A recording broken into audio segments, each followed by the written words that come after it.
Archivos soviéticos desclasificados describen el trineo original. No era tirado por animales. Los informes hablan de algo bípedo, musculoso, vivo. Los dibujos infantiles solo fueron una versión segura para no mirar atrás. Testigos del Ártico describieron huellas humanas junto a marcas de arrastre. No había pezuñas, había manos. El reno soportaba frío extremo y no emitía sonidos, salvo cuando se resistía. Los documentos hablan de fuerza anormal y obediencia inducida. El ser no era animal ni humano completo. Fue creado o modificado para servir. Por eso no aparece en registros biológicos conocidos.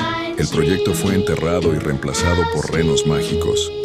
Pero algunas noches, en regiones polares, aún se oyen pasos pesados arrastrando metal. No es un reno, es lo que quedó.